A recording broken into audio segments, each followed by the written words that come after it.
Good morning, YouTube. This is Kathy Morrison, the Furniture Duchess, and we are live in Atlanta, Georgia. It's a beautiful sunny day, almost sunny day, 60 degrees for February is awesome. We're starting the Furniture Flip Challenge. The theme is romanticore or coquette, and I've got this fabulous Lane chest.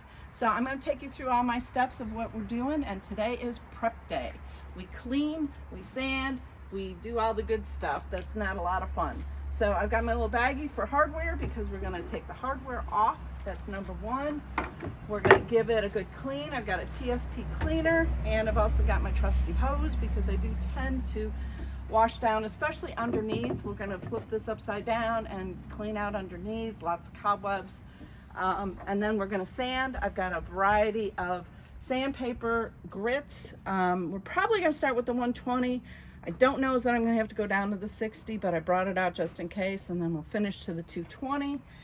I'm going to sand down the top. I'd like to see what kind of wood this is. This is a fabulous Lane chest that's been generally in beautiful condition. And there's the original tag that's still there. We've got a key, which is really hard to find, that's original in here. So it's just lovely inside. It's not really going to need anything except just a little bit of a cleanup. And then the outside is what we're going to do. I'll probably scuff sand the balance of this because I'm probably going to paint it. And then these little louvers look like shutters, which are kind of cute, but I think I'm going to fill these in and put some kind of a transfer or decoupage paper on here. I think I'm going to have to leave these little dividers. I got some veneer damage, so we'll be doing some repairs. But that's my plan for today, is prep day. So I will see you guys when we're done with prepping. All right, part 2 of prepping day. Wanted to stop for a minute in the middle of my sanding and kind of explain some things to you about what I'm doing and why I'm doing it. So on wood pieces of furniture that are dressers, chests, anything that's got a top to it, I usually try and sand it down to bare wood because it's going to get a lot of use, and I really want the finish on this to be durable. The sides, the other parts, you know, it's okay. You could just do a scuff sand. And what I mean by a scuff sand, because I'm painting over it, is that I'm trying to take off enough of the top finish, that poly coat or the varnish on top, so the paint's got something to bite on, to hang on to, so it'll stay. You sure don't want your paint peeling off. The second thing is that at this stage of the game, you're getting to know your piece very intimately, and you're knowing where the damage is. I pay special attention to edges and parts that stick out, because that's where over time you get dings. And sometimes my scuff sanding is a little bit more down to raw wood because I'm trying to take out the dings and the divots and as much as I can, because your paint finish is only going to be as good as what's underneath it. All right, so you want it as good as possible as far as smoothness. So that's where I'm at with doing that.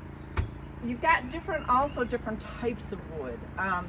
You could do a master course on types of wood and what you use and what you don't use, but right now, basically, you've got paint stained wood, and you've got,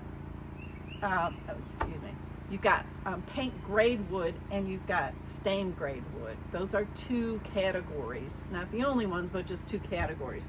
And stained grade is going to be a higher quality of wood.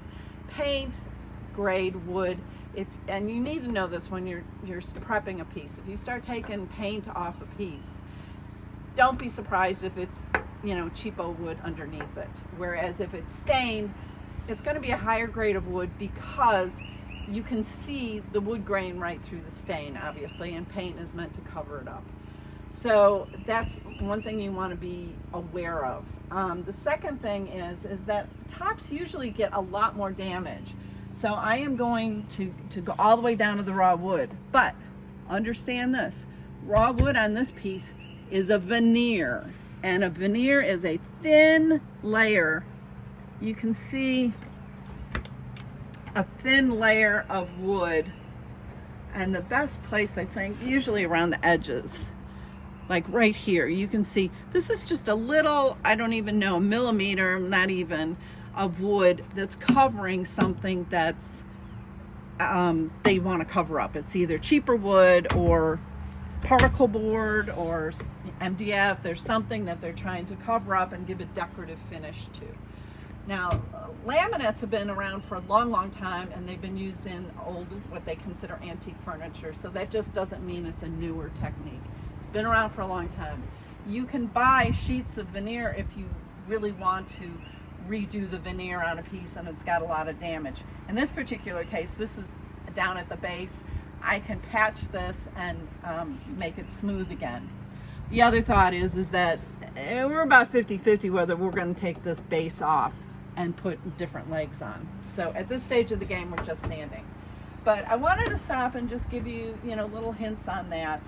And I'm trying to do as much as I can with the orbital sander, but you are going to need other tools or hand sand to get into a lot of edges and a lot of places that the orbital sander won't get. So that's just a little couple of tips on for beginners on wood and sanding and prepping.